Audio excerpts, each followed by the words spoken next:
Kembali di Sindos Malam pemirsa. Pemirsa, mantan Presiden Joko Widodo bertemu dengan kuasa hukum untuk membahas polemik ijazah palsu. Pembahasan dilakukan di Jakarta pada Selasa sore. Presiden ke-7 Indonesia, Joko Widodo bersama tim kuasa hukum bertemu sekitar pukul 15.45 waktu Indonesia Barat. Sebelum bertemu dengan tim kuasa hukum, Joko Widodo juga sempat bertemu dengan sejumlah mantan menteri di Kabinet Indonesia Maju. Polemik terkait keaslian ijazah Joko Widodo menjadi sorotan publik. Beberapa waktu sebelumnya, Joko Widodo sempat menunjukkan ijazah kepada wartawan yang datang ke kediamannya di Surakarta, Jawa Tengah. Saat ini, kuasa hukum Joko Widodo telah mengumpulkan bukti-bukti pihak yang menuding ijazah Jokowi palsu dan mempertimbangkan tudingan ini ke ranah hukum.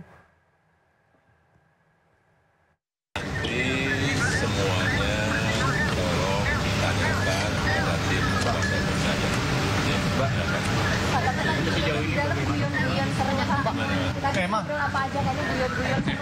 Pak, lihat sini Pak. Rame ya Pak. Oke. Ya, lihat sini Pak. Ngajak ke tim kuasa hukum ya. Berapa hari di Jakarta Pak? Berapa hari Pak di Jakarta Pak? Belum tahu. Gimana? Banyak pertemuan. Kalau pertemuan dengan pertemuan dengan kawan lama. Dewan Pers dan Kejaksaan Agung buka suara soal penetapan Direktur JAK TV sebagai tersangka perintangan penyidikan kasus korupsi. Dalam keterangannya di kantor Kejaksaan Agung Selasa siang, Dewan Pers menyebut menghormati proses hukum yang tengah bergulir di Kejaksaan Agung. Dewan Pers juga mengatakan pihaknya tidak akan ikut campur dalam proses penyidikan pidana yang menyeret Direktur Pemerintah JAK TV berinisial TB. Meski demikian, Dewan Pers menegaskan bahwa urusan konten pemberitaan merupakan ranah Dewan Pers yang nantinya akan melakukan penilaian. Sementara itu, Kejaksaan Agung menyebut penetapan tersangka Direktur Pemberitaan JAK TV tidak terkait dengan konten pemberitaan, melainkan TB sebagai seorang individu. Terkait penanganan perkara, kalau memang ya ada bukti-bukti yang cukup bahwa kasus tersebut terkait dengan tindak pidana, maka ini adalah kewenangan penuh dari Kejaksaan Agung untuk menindaklanjuti prosesnya. Dewan Pers tentu tidak ingin menjadi lembaga yang cawe-cawe terhadap proses hukum. Tetapi terkait dengan pemberitaan, untuk menilai apakah sebuah karya pemberitaan itu masuk kategori karya jurnalistik atau bukan, ini adalah kewenangan etik dan yang melakukan penilaian adalah Dewan Pers, sebagaimana yang ditunjuk di dalam Undang-Undang 40 tahun 99. Dan untuk ini, maka saya selaku Ketua Dewan Pers dan juga Pak Jaksa Agung disaksikan langsung oleh Pak Kapuspen dan anggota Dewan Pers sepakat untuk saling menghormati proses yang sedang dijalankan dan masing-masing menjalankan tugasnya sebagaimana mandat yang diberikan oleh undang-undang kepada kami. Yang pertama, bahwa perbuatan yang dipersangkakan kepada yang bersangkutan itu adalah perbuatan personal yang tidak terkait dengan media. Itu tegas. Dan yang kedua, bahwa yang dipersoalkan oleh kejaksaan bukan soal pemberitaan, karena kita tidak anti kritik. Bahkan rekan-rekan media tahu bagaimana sejak saya menjadi Kapuspenkum di sini. Tetapi yang dipersoalkan adalah tindak pidana permupakatan jahatnya antar pihak-pihak ini, sehingga melakukan perintangan terhadap proses hukum yang sedang berjalan. Ada rekayasa di situ. Dan setelah mendapat penjelasan-penjelasan itu, tentu terkait dengan penegakan hukum, Dewan Pers sangat menghormati itu, dan kami juga menyampaikan kepada Dewan Pers bahwa terkait dengan proses etik dan penilaian terhadap karya jurnalistik, kami menghormati Dewan Pers akan melakukan itu. Sebelumnya, Kejaksaan Agung menangkap dan menahan Direktur Pemberitaan sebuah stasiun televisi swasta terkait kasus impor gula dan tata niaga timah. Tersangka berinisial TP diduga membuat konten-konten bermuatan negatif yang menyudutkan Kejaksaan Agung terkait penanganan perkara. Kejaksaan Agung menetapkan 3 tersangka baru terkait kasus impor gula dan tata niaga timah. Ketiga tersangka adalah 2 orang advokat, Marcella Santoso dan Junaidi Saibi, serta Tian Bahtiar yang menjabat Direktur Pemberitaan JAK TV. Tian Bahtiar diduga menerima uang secara pribadi dari kedua tersangka sebesar Rp487 juta untuk membuat dan menyebarkan berita yang menyudutkan Kejaksaan Agung terkait penanganan perkara. Penyidik pada Jaksa Agung Muda Tindak Pidana Khusus Kejaksaan Republik Indonesia mendapatkan alat bukti yang cukup untuk menetapkan 3 orang tersangka. Yang pertama, tersangka MS. Yang bersangkutan selaku advokat dengan surat penetapan tersangka nomor 21 tanggal 21 April 2025. Yang kedua, tersangka JS. Yang bersangkutan sebagai dosen dan advokat berdasarkan surat penetapan tersangka nomor 29 tanggal 21 April 2025. Yang ketiga, tersangka TB selaku Direktur Pemberitaan JAK TV berdasarkan surat penetapan tersangka nomor 30 tanggal 21 April 2025. Adapun hasil pemeriksaan terhadap para saksi dan para tersangka yang sebelum ditetapkan sebagai saksi, yang bersangkutan juga sebelum ditetapkan sebagai tersangka, yang bersangkutan terlebih dahulu diperiksa sebagai saksi, dapat diperoleh fakta-fakta sebagai berikut. Terdapat permufakatan jahat yang dilakukan oleh MS, JS bersama-sama dengan TB selaku Direktur Pemberitaan JAK TV untuk mencegah, merintangi atau menggagalkan secara langsung atau tidak langsung dalam penanganan perkara tindak pidana korupsi tata niaga komoditas timah di wilayah IUP di PT Pertamina Tbk dan tindak pidana korupsi dalam kegiatan importasi gula atas nama tersangka Tom Lembong, baik dalam penyidikan, penuntutan maupun pemeriksaan di pengadilan. Sementara berlangsung yang saat ini prosesnya sedang berlangsung di pengadilan dengan biaya sebesar dengan biaya Rp478.500.000 yang dibayarkan oleh tersangka MS dan tersangka JS kepada TB yang dilakukan dengan cara-cara sebagai berikut. Tersangka MS dan tersangka JS mengorder tersangka TB untuk membuat berita-berita negatif dan konten-konten negatif yang menyudutkan kejaksaan terkait dengan penanganan perkara akuo, baik ketika di penyidikan, penuntutan maupun di persidangan, dan tersangka TB mempublikasikannya di media sosial, media online, dan JAK TV News sehingga kejaksaan dinilai negatif dan telah merugikan hak-hak para tersangka atau terdakwa yang ditangani oleh tersangka MS dan tersangka JS selaku penasihat hukum tersangka atau terdakwa. Kejaksaan Agung kembali menyita barang bukti dari pengacara Arianto, salah satu tersangka kasus suap vonis putusan lepas korupsi ekspor minyak goreng. Barang bukti yang disita diantaranya adalah 2 kapal pesiar. Selain 2 kapal pesiar, Kejagung juga menyita 3 unit mobil mewah dari tersangka Arianto. 3 mobil sitaan ini di kantor Kejaksaan Agung Jakarta, sementara 2 kapal pesiar disimpan di lokasi terpisah. Sebelumnya Kejagung juga sudah menyita barang bukti lain berupa mobil mewah, motor, dan sepeda dengan harga fantastis. Selain Arianto, Kejagung telah menetapkan 7 orang tersangka lain, di mana 4 diantaranya merupakan Hakim Pengadilan Negeri Jakarta Pusat dan Jakarta Selatan.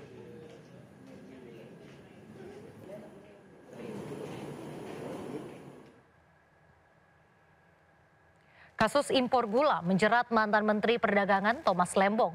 Tom Lembong diduga menerbitkan surat persetujuan izin impor dan memperkaya 9 pihak swasta. Sementara kasus korupsi timah menjerat Crazy Rich Helena Lim dan suami artis Sandra Dewi. Para tersangka terbukti merugikan keuangan negara senilai 300 triliun rupiah.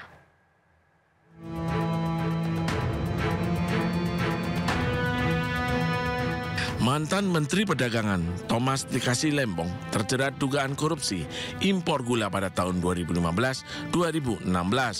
Tom Lembong diduga melakukan perbuatan melawan hukum dengan menerbitkan surat persetujuan impor gula mentah pada tahun 2015 hingga 2016. Akibat keputusan itu, Tom Lembong dituduh telah memperkaya 9 pihak swasta dan merugikan negara. Total kerugian negara yang diakibatkan atas kasus ini adalah 578 miliar rupiah. Sidang kasus yang menjerat Tom Lembong masih bergulir. Terakhir, Jaksa Penuntut Umum membawa 8 orang saksi ke Pengadilan Tipikor untuk memperkuat bukti-bukti.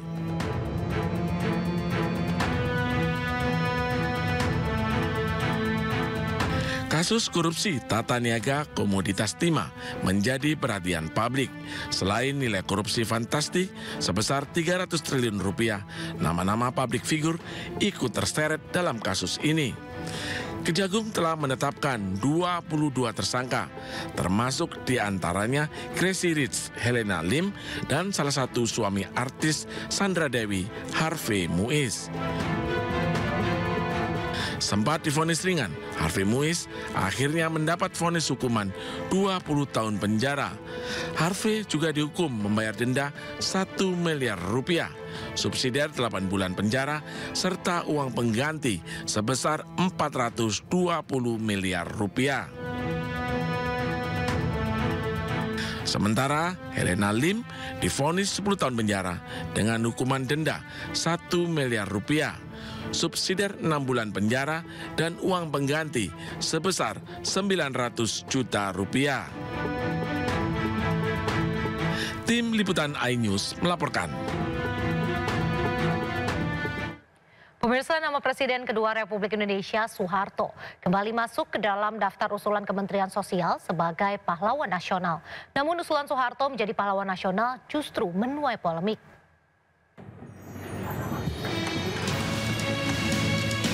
Masuknya kembali nama Presiden kedua Republik Indonesia Soeharto ke dalam daftar pahlawan nasional menimbulkan pro dan kontra. Dukungan datang dari pihak istana. Menteri Sekretaris Negara sekaligus juru bicara Istana Prasetyo Hadi menilai tidak ada yang salah dengan usulan Soeharto menjadi pahlawan nasional. Menurutnya, sudah sewajarnya mantan kepala negara diusulkan sebagai pahlawan nasional. Prasetyo juga mengutip pernyataan Presiden Prabowo Subianto yang menilai prestasi Indonesia saat ini tak luput dari kebijakan para pendahulu. Semua presiden menurutnya memiliki jasa masing-masing. Sementara itu, penolakan datang dari Direktur Eksekutif Amnesty International Usman Hamid yang menilai usulan Soeharto menjadi pahlawan nasional sebagai langkah yang bermasalah dan ahistoris. Menurutnya, selama 32 tahun menjabat sebagai presiden, Soeharto memimpin dengan tangan besi melalui rezim Orde Baru yang penuh pelanggaran HAM, pengagangan kebebasan sipil, dan penyalahgunaan kekuasaan. Reaksi keras juga diberikan Gerakan Masyarakat Sipil Adil Soeharto atau GEMAS. Kelompok yang terdiri dari koalisi sipil hingga keluarga korban pelanggaran HAM ini juga telah mengirimkan surat terbuka penolakan pemberian gelar pahlawan nasional kepada Soeharto kepada Kemensos. Terkait hal ini, Menteri Sosial Saifullah Yusuf atau Gus Ipul masih mengkaji usulan pemberian gelar pahlawan kepada Presiden kedua RI Soeharto. Ia juga mengaku sudah mendengarkan sejumlah masukan soal rencana pemberian gelar kepada Soeharto. Gus Ipul menjelaskan secara prosedur usulan gelar pahlawan harus dilakukan secara berjenjang, mulai dari masyarakat, sejarawan, hingga tingkat gubernur. Informasi lain pemirsa, Wakil Menteri Dalam Negeri Bima Arya menegaskan Bupati Indramayu Luki Hakim akan diberikan sanksi mulai pekan depan dengan mengikuti kegiatan di Kemendagri minimal 1 hari dalam seminggu. Sanksi ini buntut liburan Luki Hakim ke Jepang tanpa izin. Menjalani pemeriksaan di Inspektorat Kementerian Dalam Negeri Jakarta, Bupati Indramayu Luki Hakim dicecar 43 pertanyaan terkait liburannya ke Jepang. Dalam pemeriksaan, Luki Hakim mengklarifikasi bahwa dirinya liburan tanpa menggunakan fasilitas negara. Meski demikian, Luki juga menjelaskan dirinya tidak berniat bolos kerja dan telah meminta maaf kepada Menteri dan Wakil Menteri Dalam Negeri serta Gubernur Jawa Barat. Selain mengakui kesalahannya, Luki juga siap menerima segala konsekuensi, termasuk sanksi yang nantinya diberikan Kementerian Dalam Negeri. Sementara itu, hasil pemeriksaan menyeluruh terhadap Luki akan diumumkan dalam 14 hari ke depan. Ini saya masih sebagai pejabat publik tentunya di Kementerian Dalam Negeri memutuskan untuk menjatuhkan sanksi dalam bentuk pendalaman mengenai tata kelola politik pemerintahan dalam waktu 3 bulan dan paling tidak 1 hari dalam seminggu Bupati Indramayu diwajibkan untuk hadir di lingkungan Kementerian Dalam Negeri. Pak Bupati Indramayu diminta untuk membagi tugas-tugas pokoknya sebagai kepala daerah dengan pendalaman tentang tata kelola politik pemerintahan di lingkungan Kementerian Dalam Negeri. Bupati diminta untuk hadir langsung ikut dalam kegiatan-kegiatan yang nantinya akan dilakukan di keseluruhan komponen yang ada di lingkungan Kementerian Dalam Negeri. Pak Bupati akan mengikuti misalnya kegiatan dan paparan dari Direktur Jenderal Politik dan Pemerintahan Umum, Direktur Jenderal Keuangan Daerah, Bangda, dan lain-lain. Jadi keseluruhan komponen dari Kementerian Dalam Negeri nanti akan memberikan materi dan meminta Pak Bupati untuk mengikuti itu, dan tentunya dengan pengaturan antara tugas pokok beliau sebagai kepala daerah dan juga sanksi yang dijatuhkan. Kementerian Dalam Negeri juga meminta kepada seluruh kepala daerah untuk memahami ini, menjadikan peristiwa ini sebagai pembelajaran bagi semua, bahwa cuti bersama itu adalah untuk rakyat dan bukan untuk pejabat. Kepala daerah adalah tugas pelayanan publik tanpa henti yang harus dipahami oleh seluruh kepala daerah. Seluruh kepala daerah wajib untuk mengajukan permohonan izin kepada Kementerian Dalam Negeri untuk Bupati Wali Kota dan kepada Presiden untuk Gubernur. Apapun tujuannya, kemanapun tujuannya, dan kapanpun pelaksanaannya wajib. Pak Bupati tetap menjalani tugasnya sebagai kepala daerah. Pak Bupati dibutuhkan untuk sinkronisasi RPJMD, Pak Bupati dibutuhkan untuk segera mengawal program prioritas, Pak Bupati dibutuhkan juga untuk memaksimalkan pelayanan publik. Jadi Pak Bupati diminta untuk membagi waktunya antara pelayanan publik, tugas-tugas pokok sebagai Bupati, dan juga menjalani sanksi dari Kementerian Dalam Negeri tadi.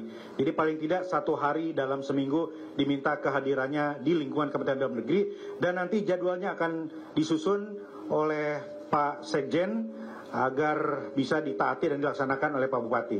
Kapan sanksinya akan mulai? Minggu depan mulai berlaku. Ya, kami meminta Pak Bupati untuk mengatur keseluruhan waktunya dan sesegera mungkin dilaksanakan di hari pertama di minggu depan. Artinya hari Senin atau awal minggu depan sudah. Kita ke kasus lain pemirsa, buntut dugaan pelanggaran HAM oleh Oriental Circus Indonesia. Komisi 3 DPR RI menggelar rapat dengar pendapat dengan mantan pemain sirkus dan juga pihak Oriental Circus Indonesia pada Senin siang. Audiensi untuk menggali dugaan eksploitasi manusia dan hewan serta pelanggaran hak asasi manusia.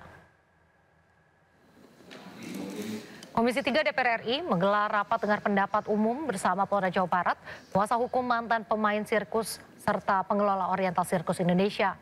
Sejumlah mantan pemain sirkus hadir dan menyampaikan kesaksian mereka dalam rapat dengar pendapat yang terbuka untuk umum. Selain mendengar keterangan korban, DPR juga menggali klarifikasi dari pihak pengelola Oriental Circus Indonesia. Komisi 3 DPR RI juga mendalami sejauh mana keterlibatan lembaga lain termasuk tindak lanjut dari rekomendasi Komnas HAM pada 1997. Bahwa yang namanya sirkus memang penuh resiko. Saya sendiri juga sakit juga Pak, pinggang. Saya tapi tidak main terapis Pak. Saya mainnya adalah main akrobat Pak. Nah itu tentu ada kedisiplinan untuk standarnya. Kedisiplinisasi untuk kepada semua segala-galanya.